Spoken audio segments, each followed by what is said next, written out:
On December 30th, 2025, gospel music didn't just lose an artist, it lost one of its greatest architects. Richard Smallwood, the man whose harmonies shaped generations of choirs and whose music became a voice of faith for millions, passed away at the age of 77. Even if you don't recognize his name, you've heard his music in churches, in films, in moments of joy and moments of grief. Tonight, we're remembering the man behind those timeless melodies and why his legacy will never fade. This is not just a story about the passing of a musician. This is about the end of an era and the beginning of a legacy that will continue to inspire generations to come. Richard Smallwood was born on November 30th, 1948, in Atlanta, Georgia, but it was in Washington, D.C., where his musical journey truly began. Raised in a household where faith and music were inseparable, young Richard grew up with his stepfather, serving as pastor of Union Temple Baptist Church. By the age of 5, he was already playing piano by ear, his small fingers finding melodies that seemed to come from somewhere deep within.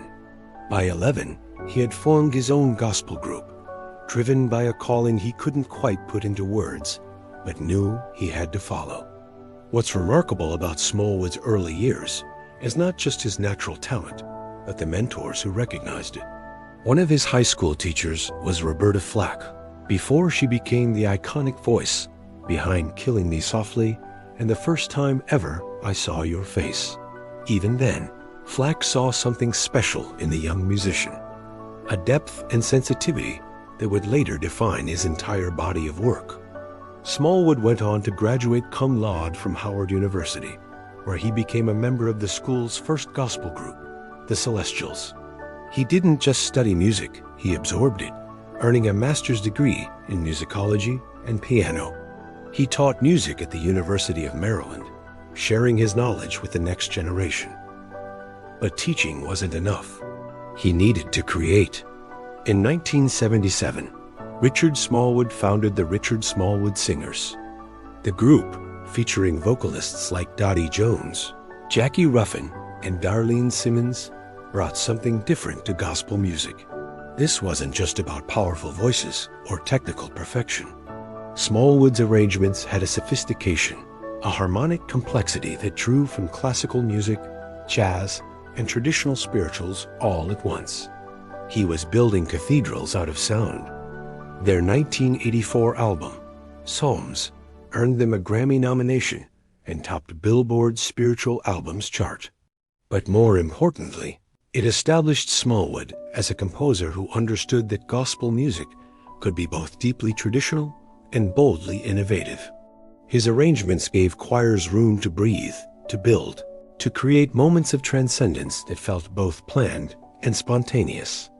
Smallwood once spoke candidly about the challenges of the music industry, saying he'd been with every major gospel label and experienced both support and frustration. Yet through it all, he kept creating, kept pushing the boundaries of what gospel music could be.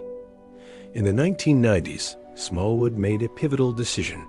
He disbanded the Smallwood Singers and formed a large backing choir called Vision. It was with Vision that he released what would become his signature composition, Total Praise. The song is deceptively simple at first listen, but it contains within it everything Smallwood understood about the power of communal worship. The melody rises and falls like prayer itself, and the harmonies create a sense of unity that transcends the individual voices. Total Praise became more than a hit. It became a standard, sung in churches across denominations and continents. Destiny's Child included it in a gospel medley in 2007. Boyz II Men incorporated his work into their 1997 album, Evolution. And perhaps most memorably, Whitney Houston recorded his anthem, I Love the Lord, with the Georgia Mass Choir for the 1996 film, The Preacher's Wife, introducing Smallwood's music to millions who might never step inside a church. Over his 50-year career, Smallwood received 8 Grammy nominations, won 3 Dove Awards, and earned multiple Stellar Gospel Music Awards. But the numbers don't tell the full story.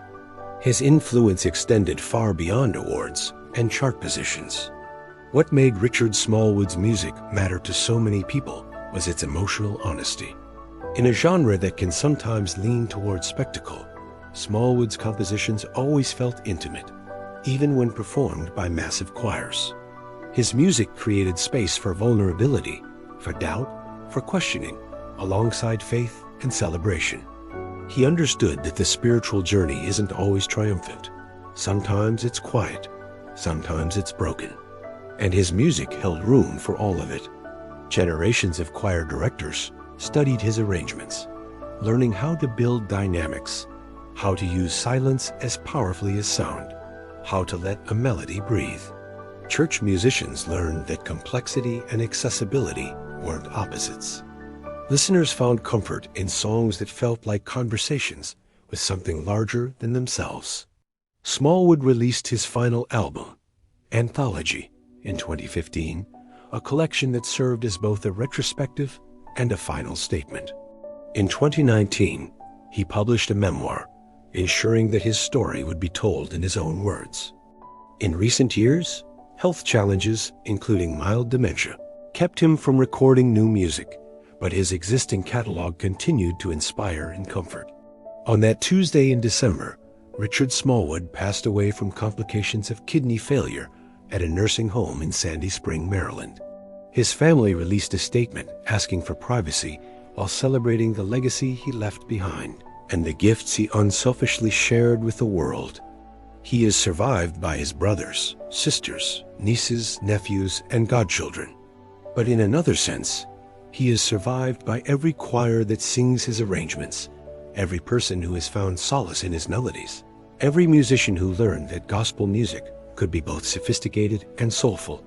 The great composers understand something fundamental about music. It outlives us. Long after we're gone, the melodies remain, passed down like heirlooms, adapted and reinterpreted by each new generation. Richard Smallwood's music will continue to be sung in churches and concert halls, in moments of celebration and in times of grief. His harmonies will continue to teach young musicians about the power of arrangement. His lyrics will continue to offer comfort to those who need it most. Richard Smallwood didn't just write gospel music. He wrote the soundtrack to countless spiritual journeys, to moments of doubt and moments of certainty, to Sunday mornings and Saturday night reflections. And that soundtrack will continue playing long after the final chord has been sung. That is the nature of legacy. That is the gift he gave us all.